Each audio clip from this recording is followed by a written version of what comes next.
Welcome, everybody. My name is Mina Jane, and I'm the director of the Ashland Public Library in Massachusetts. And as you can tell from the chat, we have people from all over the country joining us tonight. And I'm very excited to have, especially because we were able to partner with 29 Massachusetts and New Hampshire libraries for this program. So we welcome all of the patrons from those libraries, as well as from Ashland, as well as Loretta and Susan's fans, because you've been posting it like crazy, which is great. I'd like to thank the Friends of the Ashland Public Library who support all of our programming. And going back to that list of libraries, I will put a list of those libraries in the chat so we can get right to our Q&A. So I think you all know Loretta Chase and Susan Holloway Scott. We've been doing this. This is our 5th session with them. They are the two nerdy history girls, and they know a lot about history. They know a lot about writing, and they know a lot about life in like different ages. So we're going to be talking about lots of things. Please put your questions in the Q&A, and I will moderate them to Loretta and Susan. And please use the chat just to chatter with each other. You always have a great time when you do. And so let's begin. Loretta, Susan, welcome. Thank you. Thank you for having us, Mina. Oh my gosh, I could do this every week. and Trixie knows as soon as you said welcome, Trixie appeared. So I love Trixie. I've gotten to know her quite well in this last yeah, she's been here for there she goes again. She's been here for every time, I think. Yes. Yeah. I remember the first time we saw her, we were like, oh my gosh, there was a cat in the room. So anyways, let's get started with this. I would like to know, and it's something about your books in terms of like when you're doing the research, do you find that there's anything in particular that you hone into? Is there something that you're really, really interested in history and sometimes you find it accidentally? Loretta. I seem to be very interested in travel in the time period of my stories.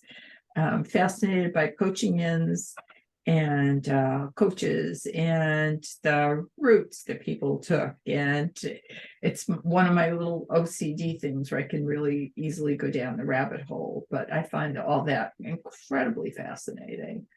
I have many books on the subject. I was very excited to get like Patterson's Roads, which was one of the road books that people would buy if they were traveling, so they would know where to get a coach and where they could disembark and what was in the vicinity. So it's like part of the whole time travel experience of research.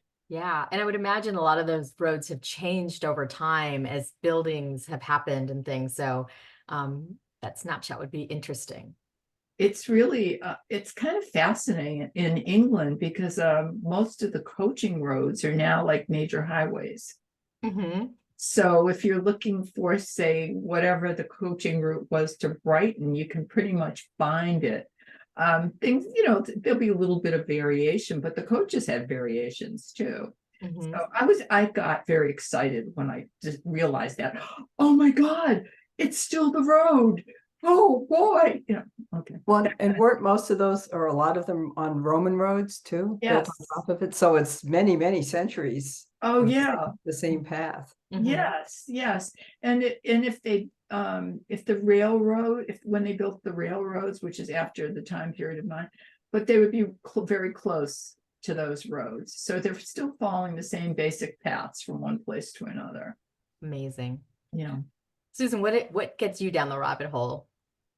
I'm always looking for, since most of my books are based on real people, I'm always looking for some little tidbit, something that person does that makes them real, some little quirk or something that they do, whether it's in a letter, they remark on how somebody always dresses in a certain way, or maybe they always clear their throat before they talk. So I'm always looking for that kind of little thing that brings a person, especially someone who's a famous person, makes them seem more human. Through time. They may live in the 18th century, but they're doing the same things that we do now. Mm-hmm.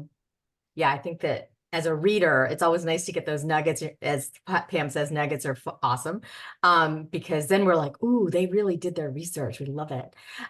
Okay, so one of the things that we said we were going to talk about, two of the things was coaching and coaches and weather. So I'm actually going to put this question together and say, how did people keep warm traveling in the winter back in coaches, back in the day? Susan, do you wish to begin? You wish me to begin? Well, when I people are like to traveling begin. in carriages or coaches, the one thing they're wearing, much as we do now, they're very layered up. They have many layers of clothing on. They may not have had high-tech down things, but the women were wearing clothing that was quilted, those multiple layers with wool in between, sort of like wearing a quilt. So you keep warm with that. A couple of layers of petticoats. Often you would have a big blanket over your lap too. You'd have gloves. And the best thing would be a little foot warmer, which would be a small metal lined wooden box with a grill on it that you would put hot coals in, and then you put your feet on. It'd be very toasty underneath there. So yeah, that would be your secret weapon. Oh, I think okay. probably for traveling. And Loretta, for this question, you had said something about coach hands. How did the servants stay warm as they were traveling with people who were bundled up inside? The interesting thing for me is I always wonder about this. I think, wow, that the people in Great Britain really must have been tough, or maybe the way, I mean, I'm a New Englander, but I still feel like a sissy compared to them. Because you have the coachmen are out there in all kinds of weather, and they're wearing these big coats, but it's not like down, it's not a puffer coat, it's wool. They're exposed to the elements, but not just the coachmen, the people who are riding outside on top of the coach. Like, how did they not freeze to death?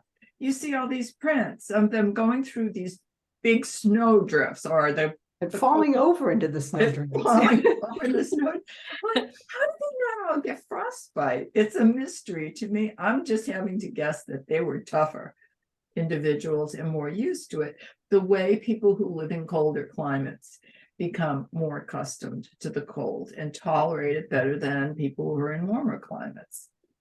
But what about, they lived in a little ice age for the most part. yes, somebody mentioned that. Yes. So it was pretty cold. But what about, okay, so cold is, wearing the great coat, all of that with the many layers. But for, what about rain? Because they didn't have plastic back then. Like, how do they stay dry when they're traveling? You mean if they're out in the weather? Yeah. When did they start doing umbrellas, Loretta? Isn't that like the end of the 18th century? There's parasols and umbrellas. There's definitely umbrellas in the early 1800s. Yeah. Also, I think there was a kind of a waxed cotton thing that they used because they had things to sort of waterproof purses and messenger bags for carrying important mail. So I think there may have been some kind of coating that they could use, but I don't think that was a common thing. I've never read anything of like raincoats, for instance. No, I think what you probably would have is a really tightly woven wool, because water beads up on wool, and that would probably be your best bet. And you see a lot of men's cloaks and capes that have multiple like collars, almost like a little cape over the shoulders, and that's another layer of protection, so of keeping you dry. You see sometimes, I don't know enough about this, but the sailors would cover their hats with tar coated, and that's when the term comes from, old tars or whatever, so keep their hats like a brimmed hat waterproof, so it's a shiny black thing, but that is not going to help them everything else that they're wearing. I have seen advertisements for allegedly waterproof boots, and there was apparently some kind of rubberized material that was beginning to be available, but I'm writing in the 1830s, so it's a little bit more, it's not like really quite Regency era. A couple of people have said oilskins, but I think that's a little later. A little bit later. And Donna, is that how you say her name? Donna, sorry, says that coachmen were very prone to rheumatism. Donna, sorry, is another author who knows a lot about medicine back in the day. So very happy to have her here as a listener and a participant, like, expert. I know too, I've seen Coachmen's gloves that are, since they have to hold the reins, that the top part is like a big woolly mitten. It's what they call thrummed, where it's layers and layers of tufts of little wool. So the top part of their hands are covered, but underneath it's light, so that they can hold on to the reins to give them some flexibility, but also keep their hands warm. I agree with Loretta. I think that the people were just tougher. I think that there are probably a lot of people who were just cold from the 1st of September to the 1st of May, because even when you're inside a house, the heat from a fireplace, even a great roaring fireplace, doesn't extend that far into the room. And often when you get up in the morning, if you've left water in your water basin, which is far away from the fireplace, it's going to have ice on it. Your ink and your inkwell is going to freeze. It's just cold. It's cold. There's no central heating. It's cold. No. And that's been the case until fairly recently. Not everyone had central heating. And also in terms of waterproof clothing, the kind of waterproof clothing we have now is not like, say, what my mother or grandmother had. So that's another consideration. But I think if you don't have those things, you're not aware that you don't have them. You're missing them. Yeah. Right. That's a very good point. There's some really good conversation going on in the chat about this. So like, you don't have to have all the answers. I think people in our chat do too. Okay, well, we'll have to, we can't. No, don't pay attention. I'm just saying that like, there's some really, people are very smart. I'm seeing cool stuff. We'll have to read it later on. Yeah. Definitely, I'll send it to you. Okay, so I'm going to move on to some of our participant questions because we have a lot already. Mary Lynn asks, what's one historical inaccuracy that you wish would just disappear from books? I think so many. Where do we start? But the corsets, of course, because we're ranting about this all the time.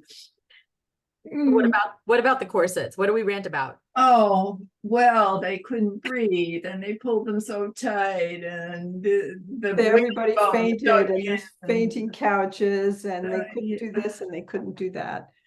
Yeah, not true. None of it, not true. Okay, that's good to know. That's our big, we could rave on about that one for the rest of the hour. Yeah. What else? But yeah, it just, people really like that idea. Modern people, they think that we're so much, because everything has lycra and spandex and we're all real relaxed and everything, that people in the past must have been in constant pain and suffering because of their clothes. And if you grew up dressed like that, if you were a girl, you would start wearing corsets or stays at a very early age as a child, and your parents did it because they thought it was helping you to have better posture and better health. So if you just grew up with it, you would just accept it. Yeah. So, yeah, just like we do, like wearing heels. Why do we wear heels? Exactly. Good one. That's a good analogy. Yeah. Well, I think about how horrified a woman that, say, had lived in whalebone corsets her whole life would, if you said, here, put on a pair of jeans, of tight jeans, skinny jeans, she would be horrified by that. That would be the most uncomfortable thing in the world. So a lot of it is what you're used to. But Loretta and I are always collecting pictures of, especially when you get in the later 19th century, there's photographs. There are women climbing the Alps in corsets. There are women riding horses and playing tennis and doing all these other things, plus servants carrying buckets of water, cleaning, doing all this stuff. And they're all wearing corsets too. They're all wearing corsets. And nobody's speaking. Okay. I was just going to say that I'm going to bring up a very controversial book, The Flame and the Flower by Kathleen Woodwis. It's very, very problematic for many reasons, but I remember one particular scene in it because they're crossing the ocean and she's so cold, the character is so cold, somebody gives her a pair of pants to wear and she's horrified, she won't wear them, and then she does because it's so cold, and she's like, why didn't I do this before? But even that, there's records of women wearing knitted trouser like legging kinds of things underneath their skirts. 17th and 18th century women. I mean, they're doing it, they don't talk about it, and they're not saying, I'm wearing manly trousers, but sometimes you get cold enough, you know, you'll probably take something from the man. I don't think that people are that cut and dried against choosing gender clothes if it's practical. Mhm. I agree. And they want to live. They don't want to die. Well, She almost, that helps. yeah, she almost did die in that crossing. So anyways, That happened a lot to her in that book, I think. I think she was A lot always, of things happened to her. yes, many, many things. I haven't read it for a long time, but it left an impression. definitely left an impression. Okay, so Natalie says, during a ball or dance, did men have a dance card? I've yet to read a scene that addresses how a man keeps track of his promised dances. Loretta? I don't even know about when the dance cards started actually happening. I think a lot of us have taken that for granted because it was a thing in the later part of the 1800s. But the last I've heard, and discussing it with other Regency writers, we've had difficulty finding examples of how people kept track of the dances. So right now, I'm operating on the principle that they could write it on their fans, on the what do you call the pieces of the fan, whatever. And I think someone had a little series of cards that, like a little notebook kind of thing that they used. But as far as the men, no. And researching guys is really tough. It's much harder than researching women. There's no rules for them. There's no books telling you how to do stuff. They just did what they wanted. Right. But a woman wasn't allowed to go up to a guy and say, hey, it's my dance time, right? Yeah. I mean, that would have been rude. So they really did have to depend on the men remembering. Yeah. And if he decided to forget, Instant wallflower. Well, someone he was writing a note that it's an anachronism, and that's a thing that I have been concerned about. I don't write in that earlier Regency period anymore, and I haven't done anything with dancing recently. But my suspicion is that's not something that was going on, at least in the early 1800s, and I'm guessing nothing in the 1700s, right, Susan? Not with dance cards, no. But later on, you're right. And later in the 19th century, the 1920s, there are little books and stuff with the leaves in it to write it down. And I think it's a later thing. Okay. Lisa asks the question, which I think Loretta, you'll get a kick out of. How long did it take to travel to Scotland in the 1820s by a normal route? And what was the fastest way you could go? Is it faster to take a mail coach, riding all night, having your own coach? What would be the best way? My research was telling me that, because I think I did do that in the 1820s. The mail coach was probably the fastest because they had to stick to a very strict schedule. And by the 1820s, they had their speed up pretty well to 10 miles an hour, or maybe 12 miles an hour, depending on where they're traveling. And I think it was something like maybe 48. I don't remember exactly. Okay. So I'm just kind of guessing here, but I think about 2 days was short, and maybe not even a full 2 days, but that's by mail coach. You could do it in a private vehicle. You would have to change horses as often as they would in a mail coach, and you wouldn't get much time for resting. So there's, post chaise also is another speedy way to travel. But again, you'd have to be traveling the way a mail coach would be traveling, which is just keep going as fast as you can along the routes. It's very hard on the horses. But I think it could be done in a very short period of time, a day or two, or maybe less. I would have to double check. So that would be from London. I'm sorry, that would be from London to Scotland? London to Edinburgh. Edinburgh, okay. Yeah. I mean, I was just reading something recently about Charles Dickens traveling to Yorkshire, and they made the journey, it seemed to me, in about a day. And they only stayed a short time and came right back. So apparently, and this is the 1830s before train, he's on a coach. So apparently they could travel fairly, you could do it fairly quickly. Mhm. But normal people, you're looking at 6 or 7 miles an hour. So work it out that way. Okay. How about you, Susan? What kind of research have you seen around coaching and how far it takes, or yeah. Well, I don't really know much about coaching. That's Loretta. Oh, okay. I mean, I'm writing in colonial America, and things are slow. It takes a long time to get anywhere. The roads are not, we didn't have the Romans here first, planning out the roads. And often it's faster to go on a ship, a packet up and down the coast, than to have to do it on the very primitive roads. I mean, they're getting better by the end of the 18th century, but it still takes a long time to get anywhere. Mhm. And very few people have coaches. We think of coaches is a luxurious object in America, because most of them are still being imported from London. They're made and imported in London, and most people are not wealthy enough to have something like that. And then if you have it, you have to have somebody who's going to repair it when it breaks down on your crummy roads. It's not, Yeah. travel is difficult. Mhm. But let's go back and talk about those horses. Did the stagecoach, the places they stopped, did they just have horses, and did Yes, they had extensive stables. I mean, I've seen some maps of these, the coaching inns, Mhm. and you've got the small section, which is the inn itself, where people might stay. And then there's stables for blocks and blocks. Oh, wow. This is the major coaching inns. So, yeah, lots of horses. That's hundreds of horses. And for the male coaches, they had to make sure that they could change the horses very quickly. Susan and I have watched them change horses in colonial Williamsburg, and they can do that quite quickly, a matter of minutes.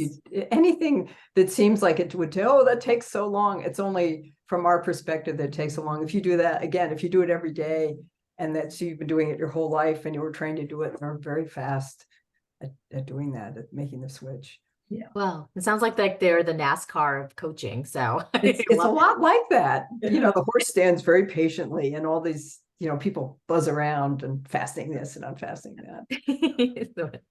Okay, so I'm going to keep going on because this is super fascinating. Judy asks, do you both use genealogy charts in your research? I do. Do you? Yes. I do sometimes. I think I make my own. I don't go like on Ancestry or anything. I have all these little scribbled things. They're not, I should do them online, but I don't. They're just little, as I said, my scribbled notes to keep track of everybody. I sort of have a list of all my characters, everybody that appears, even if it's a maid that just comes in, into the scene once and then leaves again, just so that I know what their dates are, so that I get their ages right, what they look like, so they don't change hair color in the middle of a book. And also with secondary characters, that you don't keep using the same names over and over again. But Susan, you generally write about real people, only it's historical fiction. So do you have to use like genealogical charts to see what their families? Yeah, the major people, the major characters, but there's always a lot of other people that are just kind of in or out of their lives that we don't know who they were, that I make up. So I want to make sure that everybody in the book is not named John, because sometimes that happens, right, Loretta? Oh yes, John, Charles. And I mean, part of that George. is they all, in different time periods, they often do all have the same names, and you get in these terrible things, especially with the families, that you're trying to figure out which George is this, which John is this, because there's 6 generations and they're all named the same thing, and the cousins are all named the same thing. It's like, who is this? Mary. And it's a challenge finding a way to differentiate them so the readers can figure out who you're talking about too. I use a piece of graph paper to make my family trees. And when I'm not like driving myself crazy towards a deadline, I usually have the leisure to put it into, I have Family Tree Maker, which is what I use to make the genealogical charts, because it also, it's the great thing about it is it tells me if I'm messing up the ages of people or when they were born and that sort of thing. But I do have to use a chart, and then I also have a spreadsheet with the names of people, when they were born, how they need to be addressed, all as many details as I can.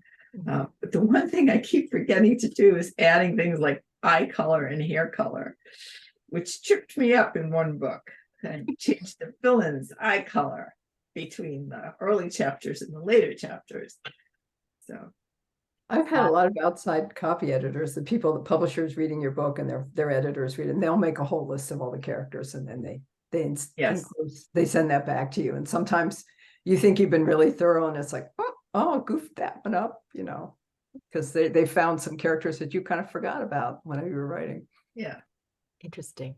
I love the historical books that have like the family tree on them, like early on, like especially long running series. I just love that. So I missed a very important part of the question about the horses, is if it's a private horse owner, if they change horses at a place, how do they get that horse back? Or do they care? Like, is ownership a thing? I think, again, this is an area that I'm not as clear on as I'd like to be, but I think they would send the horses back with a servant. The horses only traveled about 8 to 10 miles, like say on a mail coach. And I'm a little better with the public transportation than with the private. But the horses would go about 8 to 10 miles from one stop to another. And then they changed the horses. So if you're traveling with your own horses, either you stop and rest the horses for a reasonable amount of time, which means you're going more slowly, or you have them changed at the place. But there were also really rich people who had kept horses. If they were on a particular route that they traveled frequently, they kept horses at the different stopping places. So there's that. Wow. The horse is such a, we have no concept of how important the horse was in the world until the combustion engine, and also how filthy the roads were because of the horses. You're in a city like London, and there's horse manure all everywhere. It's like, well, I try not to think about it too much. Well, it's also, you don't realize how dangerous. I mean, if most of us don't have a lot of experience with horses, and when you're around them in a big carriage and stuff, they can't stop on a dime. They, if children run out, people are always getting hit and run over by horses and carriages and, dogs and cattle, and terrible accidents and stuff, because they're big, large animals. Even the most well-trained horse will occasionally panic, and they're carrying a great, huge weight behind them with a lot of momentum. And we don't think about that either, about that, that there are accidents, just like there are car accidents and things now, that there are carriage and wagons, and it's not an easy way to travel. I always like to, anyways, an analogy for me is, like that public coach versus the private coach is sort of for me like a gas powered car versus an electric car, because for gas, you just gas up and go, and electric, you have to sit there and wait while it charges. So that's a good analogy. Yeah. Well, I have an electric car now, so You're aware of that. Yes, I am. But most people in the chat want to know if people could leave their horse at a place and then pick it up on the way back, like do the exact same thing up and back. I think it was possible, sure. I think rich people. Because then you would leave a servant too, or you would send a servant back to get them because the horses are valuable. Yeah. Especially if you're a rich person that has a team of horses that looks a certain way, because you want them to look that way Want for them to match. your horse. So yeah, they're going to be somebody, they wouldn't just like abandon them. They would have someone stay there and kind of keep track of them. Right, you would, because you couldn't trust the innkeeper to make sure it was secure. I wouldn't, Well, you don't know who's working for them. yeah. You're going to have people, it's like anything else. So you can have trustworthy people and you can have untrustworthy people. And I mean, it's yeah, the same and- thing and for your then- servants, but the horses are very valuable. Probably, if you're rich, your horse is more valuable than your servants. So you want to make sure they're taken care of. Well, So- and an inn too has a real transitory population. You wouldn't necessarily recognize a stranger there who's off to steal those horses. Yeah. But you think about how all the way through the 19th century, that theft of horses is a really serious offense. Mhm. And a lot of places that's a hanging offense. So yeah, Yeah. horses are valuable. So I think it's really funny that we tried to stay away from chamber pots, but yet have moved to horse poop. So it's all good. It just, it's our thing, people, is what we do. Well, I was just reading about cholera and the way the filth of the city contributes to the ill health of the people who are living there. And that was when I really started to get a sense of how much horse poop was in the streets Oh, and what a problem it was. And that's why those crossing sweeps are so important, the ones that you're reading about in the stories. Mhm. Because otherwise, if they're not clearing away for you, you're going through this incredible combination of like mud and horse poop and dog poop too. So because the dogs are running loose all over the place. Would you say human stuff too? Because you hear about people throwing chamber pots out the window of the I house. think that's earlier. I don't think for the time that we're writing that people are doing that. It depends on the Where neighborhood. you live too. Mhm. Yeah. Okay. It's an earlier thing, but there were neighborhoods in London up and well into the Victorian era where the filth from the house was just Into out the kennel, windows or into the kennel. Yeah. Okay. which was Well- just like a gutter that runs down the middle of the street. But no one cared because it was poor people. That's Mhm. So the question that keeps coming up about this is, how do people keep their clothes clean from all of this? When they were out walking, their shoes, their clothes, their skirts. Or did they? well, you're not dragging your Yeah, clothes through it. And if They're you're not trailing along through yeah, the street. if you look at the at images, say the working people, their skirts are not dragging along the ground. They're a little shorter. They're Mhm. shorter. And that's also a distinction you make when you're looking at clothing, like if you're looking at fashion, say particular time. In my fashion books, the walking dresses are going to have a little bit shorter hem than a dress that you might be wearing to a ball. Also, if you're rich, you're not walking around that much. You're in a vehicle or on a horse. If you're poor, you're going to be walking. So you are wearing either pattens or some kind of shoe that's going to maybe lift you a little bit above the muck, and you're wearing shorter skirts. Mhm. Well, Susan, I know you write at a different era, so in different style of clothing. Was that the same thing then? The same thing too. The skirts are not dragging in the street. Okay. And Loretta mentioned patents, so we should say what those are. And there's still a lot of research being done about patents. But in the 18th century, it's like there's a metal ring and it raises you up, and then there's like a wooden sole on top of that with straps. So you would buckle that over your shoe, so you're sort of walking along on little stilts. And that would lift you up from a lot of the muck. Mhm. And I know they've made replicas in Colonial Williamsburg, and that they have tried walking in them, and it's a challenge. Again, I think it's one of those things, if you're used to doing it, you're better maneuvering it. But I think I agree with Loretta. I think most of the time you're just not, if you're poor, you're walking and you just deal with it. with your shoes and clean your shoes afterwards. And if you're rich and wearing little silk shoes, you're not out in the street. Hmm.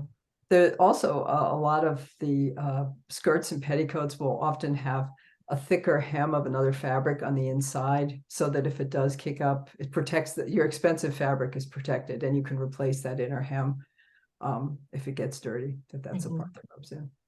So Donna says that from the Philadelphia Board of Health minutes in the late 18th century, one could be reported for tossing the waste into the street and fined. This was after the Board of Health closed the private privies and the public latrines were inconvenient. Well, there you go. Yeah. What And time women was weren't, that? Did she say what time? What it was era? 18th century, late 18th century, Yeah. so late 1700s. So, but weren't women not allowed to use public latrines anyways? I don't think they really wanted to. Well, there's that too. They do. I'm thinking like at Foxhall and stuff, there are cartoons of women using the ladies' privy. So I guess there's you're thinking Loretta's nodding. You think of that one famous one where there's a whole bunch of women That all Rollinson, yapping away in the they're all in there. There's like multi-holes on the thing, and with their skirts all chatting. yeah. Okay, I'm going to move on. There are also satirical prints. There's one particularly gross one of a woman relieving herself in the street, in the public street. Yeah. So again, rich and poor. Different times. Yeah. Yeah. I'm going to move on to this question from Sigrid asking, was leather used in rainy weather? I particularly would be interested in knowing about the shoes. Was leather used for shoes in rainy weather? That's what shoes were made out of. Yeah. And if you had fancy shoes, they're silk, but most people just they're leather shoes. Okay. There's no other material, really. Okay. So was leather better is leather in general better in rain? I don't know. Necessarily. Are there any shoe people here? Do we have any shoe people? That's okay. Hey, That's all right. Is there a shoe person in the house? Is Kimberly Alexander here? She would know. Well, Natalie does want to know who's on your necklace, Susan, because you always have the most interesting necklaces. I always have the miniatures. I don't know who he is, but let's see. How close can I get him? There he is. I don't know who he is. A handsome fella. Yes, he is. His hair is on the back too. So yeah. Wax on the shoes. That's the key. Wax. Who do we get that from? Someone had the answer. Yeah, Roxanne. Wax on the shoes. Yeah, that makes sense. Yeah. There's Kimberly. Yes. Like, I love that we have like a crew. Kimberly is the expert on 18th century shoes and has written a very good book about American shoe stories that includes the shoes that are worn in America and exported, made in England and worn over here too. So she's our shoe queen. So I'm glad she's here. Well, Kiwi says that you have a very good eye for the historical hotties. So oh, you mean back in this? Yes. Yeah. But I also have some that are like really weird looking guys, because I like those too. The really the strange ones. I think I have more strange looking guys than hot guys. So I get them from her. She shows them to me and I use them for characters. So yes. Well, I don't own all of those either. Susan has supplied me with many characters. well, when they finally do get around to Jurassic Parking people, you'll have all those hairs for us to work with. Oh yeah, I Bring back an entire battalion. The mind boggles, Mina. Are you speechless, Susan? I am. Just the thought of suddenly cloning all these Regency soldiers. I think that would be such a hoot. Okay, so Colleen, sorry. Okay, Colleen asks, totally different topic. How many calories would you estimate the average working person had to consume on a daily basis? Oh, I don't know, because they're eating a different kind of diet too. They want to eat fat, to give you, because Lots of meat. well, if you're wealthy. If you're not wealthy, you're filling up on more with carbs and things too. Um, I have no idea. I don't know them. Yep. Okay, we'll move Not, on. probably not as much as you think, because food is more expensive and people just in general eat more now than they did in the past. Mhm. Yeah, but a working person, I mean, like a laborer, you would think that would have to, be able to eat heartier, but they didn't have the money. Yeah, because meat is expensive. Meat is a luxury. Mhm. I mean, the material is out there. It's just like I can't tell you right now. I have Right. seen things, lists of what the average laborer was eating and a what lot they- of bread and cheese and dried peas, things like that. But somebody else is saying, wait. Eels? eels. Yeah, Okay, all See, right. one of the other there were things, eel shops all over the place. yeah, there's lots of takeout. There really is a lot of takeout. That's because people didn't have, the average person didn't have cooking facilities in their home. Oh, So it's takeout. A lot of it's takeout. Takeout, yeah. interesting. Especially things like bread and stuff. People don't have a big oven to bake bread, so they go to the baker. Mhm. Interesting. I mean, we know how expensive takeout is nowadays. So, for the working person, it might be very, very difficult. It Yeah, was, that's what it they had plenty of cheap food on the streets. And it's one of the great things in Sketches by Boz. And it's not just this is 1830s, but these things existed before that. You could buy hot potatoes on the street and chestnuts and muffins. There were all these street sellers selling food right on the streets, and then you could go into like places where they sold other things. So, and there were, for the low, the lower income people also had access to this.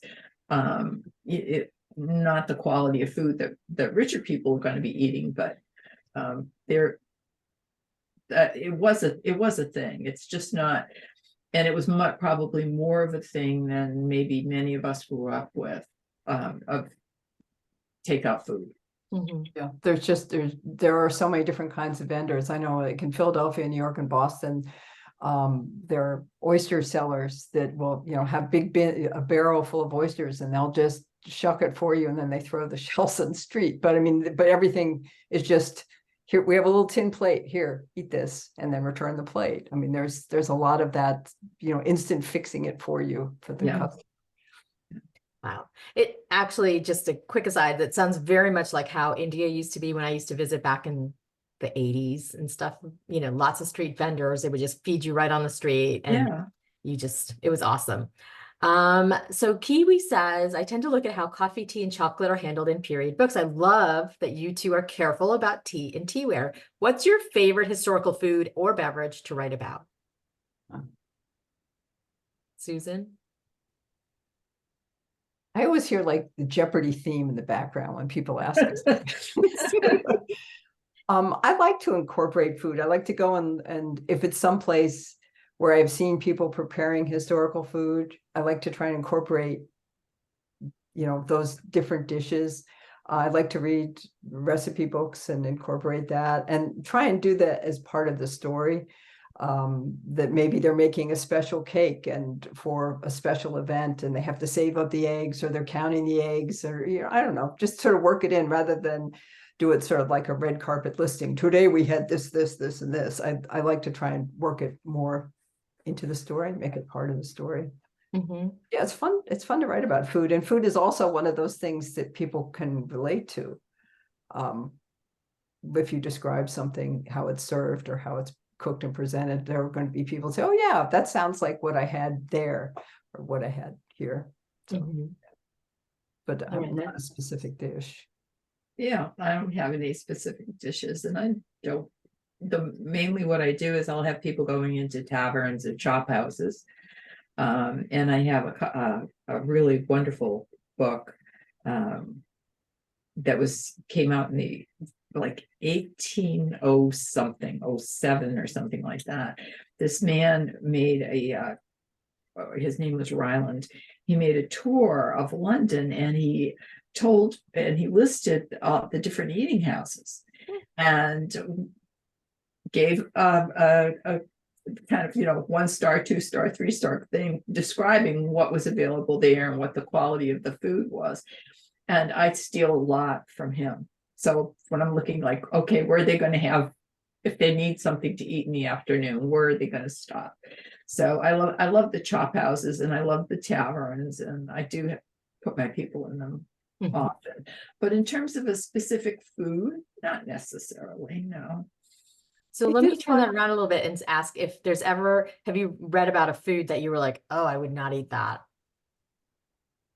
Meat flavored ice cream, I think, does not. They ate that back in the day? They did some strange things with ice cream and ices for flavors.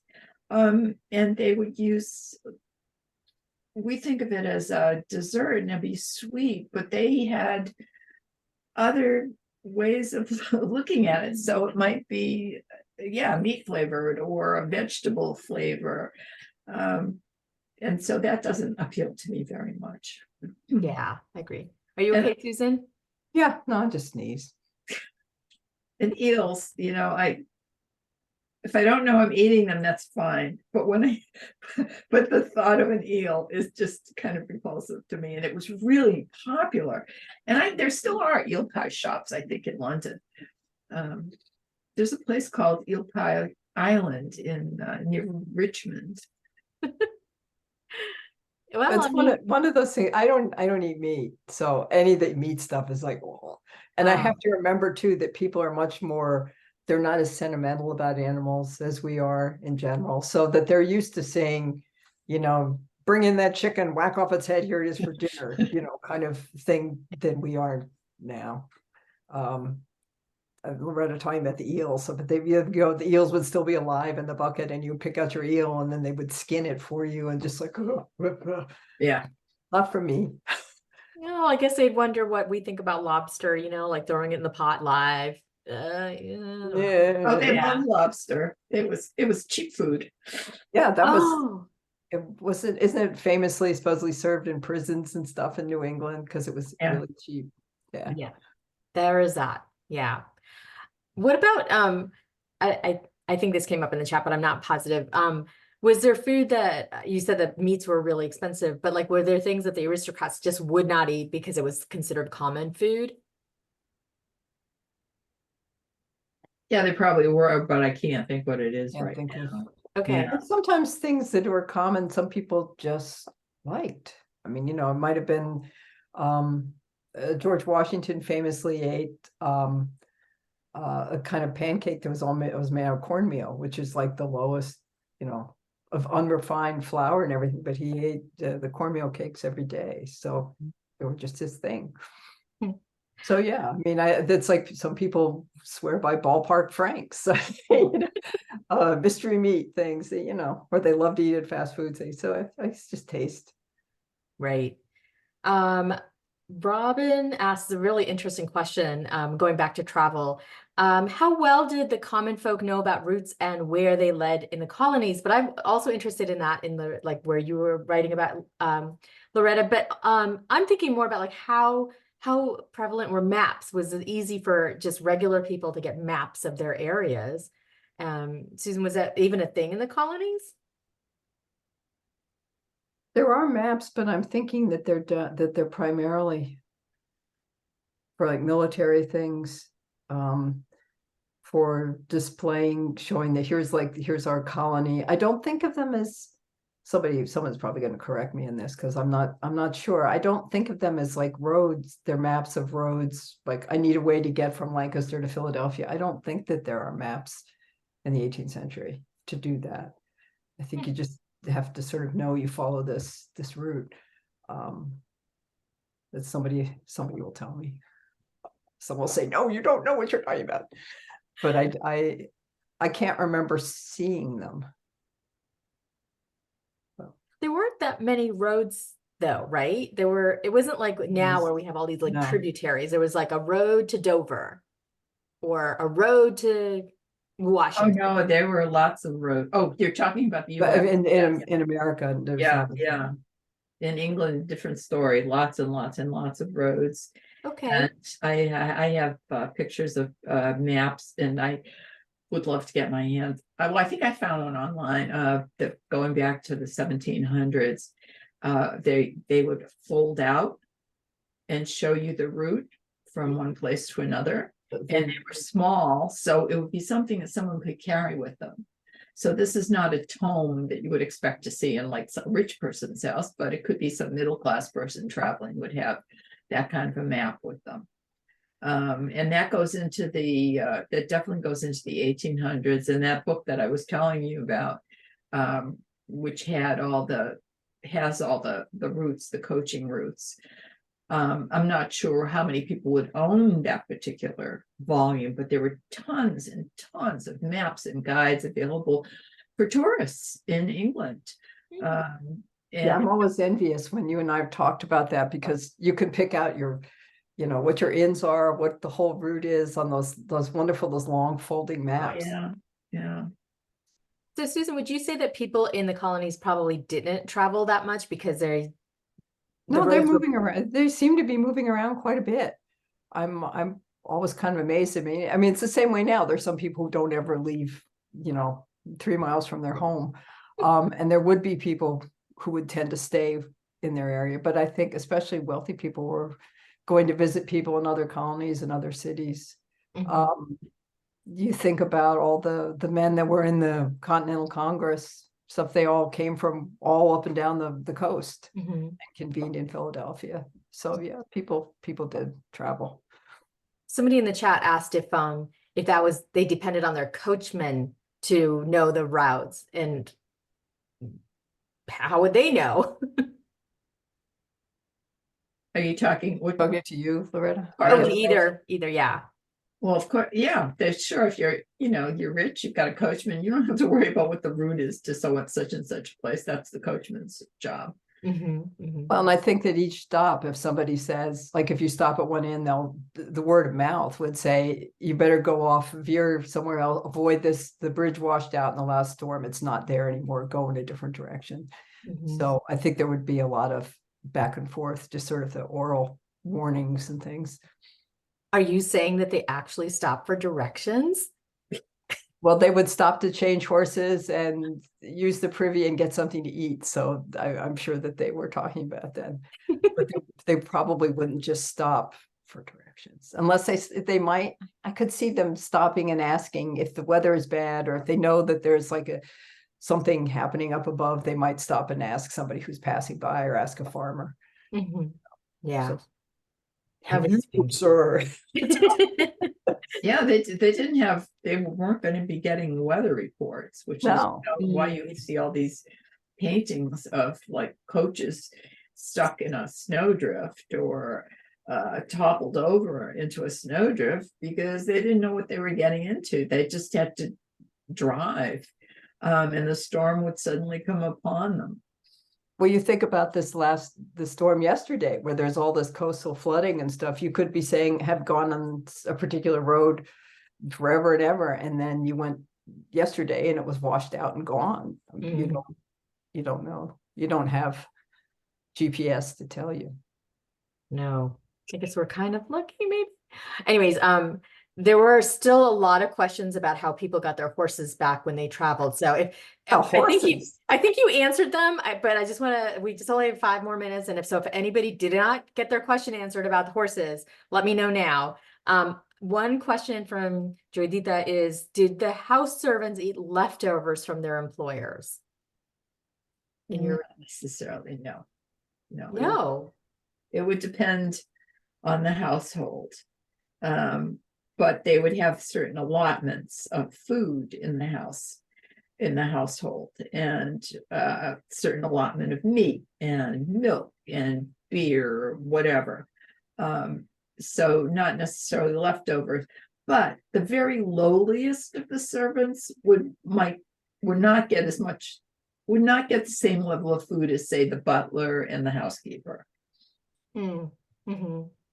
Very what is it, Downton Abbey, I guess. Yeah, but also again, it depends on the income level of the household. If you're lower class, working class people, the servant, and you'd have like a servant, because even lower working class people might have a servant.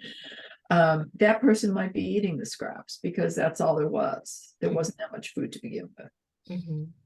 How about you, Susan? What was going on in the colonial Oh, period? I'm thinking about in wealthy households, often the cook had the rights to the leftovers. If it wasn't something, like the scraps, not something that could be used again for another meal, like turning up in a soup or something, but the leftover things you could, it was sort of like their right. I'm thinking about in households with enslaved servants, that was sort of, they were allowed to take that and then sell it. That was like a perk that they could sell to other people.